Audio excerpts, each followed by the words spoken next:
Well, we're down here in central Croydon at the Croydon Clock Tower because amongst many of the attractions down here at the Clock Tower over the next few months will be the Crystal Palace exhibition celebrating 100 years of Crystal Palace Football Club, 1905 to 2005, 100 years of passion and pride, and many supporters have put together many items of memorabilia and indeed artefacts to do with the club from over the 100 years. Let's go inside now and have a look around the exhibition, which is based down here at the Croydon Clock Tower in Catherine Street.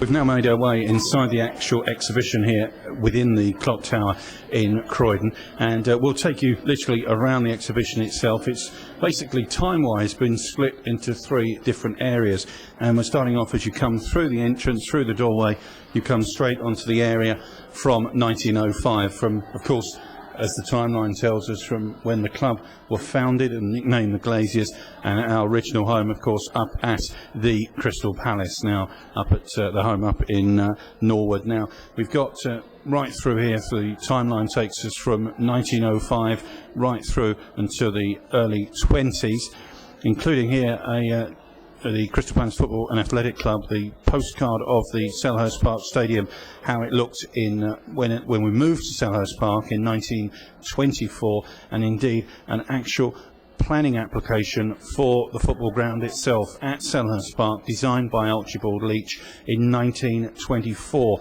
and that was loaned to the exhibition here by the Croydon Libraries. Now, we're so pleased because so many people, supporters and indeed local companies, have loaned different things, and they may well be items from some of the early programmes or indeed some of the early reproduction of photographs from the 20s and 30s. Taking you right round here, and of course one of the big matches of the time here in the early 60s at Selhurst Park, as we come into the era which takes us from the 50s onwards, and that was a newspaper that was released, the former London evening paper, the Evening News, spotlight on the world's greatest club coming to Selhurst Park, Palace against Real Madrid. And indeed, as you can see, a whole range of things there, including a Sapudio table of Palace players, one of the Sapudio games featuring the Palace players in the 60s. One of the bells that certainly has rung a few times at Selhurst Park. And as you come really from the Real Madrid match there, so many different things here, scrapbooks and old programmes from over the years, and indeed supporters there have put forward old autograph book with the pictures in. Coming through into the 70s, and this was of course the time when promoted in the 60s, but also in the 9s, in 69, 79 and 89, and in the 69 scarf there, a promotion scarf, and that was loaned by one of the fans, Gordon Brunton, and he loaned that. Thanks very much indeed to Gordon if you're watching Palace World. And some of the pennants here from the 70s, a pennant there, Division 1 1979, and then the FA Youth Cup winners promoted to Division 2, FA Cup semi-finalists in 75-76, and indeed when we were still called the Glaziers there, and one of the fedora hats famously worn by Malcolm Allison during that 1976 Cup run. We move forward through until the late 70s, following that promotion in 79. Certainly the 80s were an eventful time at the club, sometimes unfortunately for the wrong reason. There was the team of the 80s, which never came about and then led to disappointment in 80-81. But of course, that was coming to the end of the Terry Venables era, and Ron Nodes took over the club at that time from Ray Bloy, a whole range of the 80s programmes there, all loaned by the local studies library, which of course is here at the Croydon Clock Tower. I'm moving right the way round, and this is certainly a feature of the exhibition of certain newspaper cuttings that have been reproduced. We've got the Real Madrid visit, as we saw, featured on the newspaper. Johnny Byrne, one of the Palace greats from over the years. The Palace have been involved in many fixtures affected by wind, rain, ice, snow and fog. Some of the matches that have been affected by the weather conditions.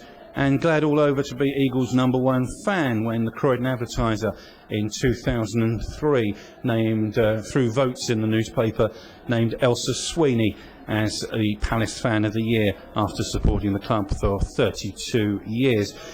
Here at the exhibition is where we get interactive and an opportunity for you to have your say, not only about the exhibition itself, but about your nightmare moments supporting the club over the years, and indeed an opportunity to put your dream team. And as you can see, so many people here have already put their feelings forward and about the exhibition, but indeed through their thoughts about their memories of supporting the club over the years. We're moving round into the late 80s, early 90s, and of course this was a big time for the club with our first visit to Wembley Stadium in the FA Cup final, against Manchester United, drawn 3-3, and then in the, unfortunately, losing the replay. But it is a part of the club where so many memories are created, and including here from 1990, a pair of John Solarco's boots that he wore at Wembley at that time, and they've been handed in as well, and some more programmes and scarves from that era.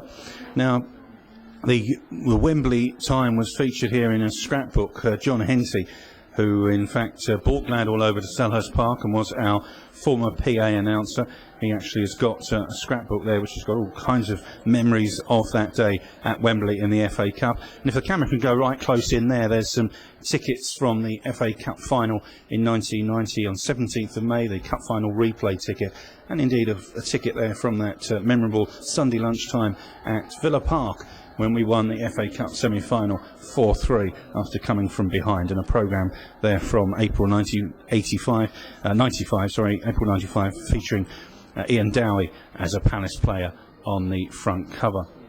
Not got to go too far in the 90s for our next appearance at Wembley and the Zenith Data Systems Cup final, the 4-1 victory against Everton, and there is the Zenith Data Systems Cup 1, and the club have loaned that out for the duration of the exhibition. We're moving on through here, through the crowds of people that are here at the exhibition today, just having a look round themselves.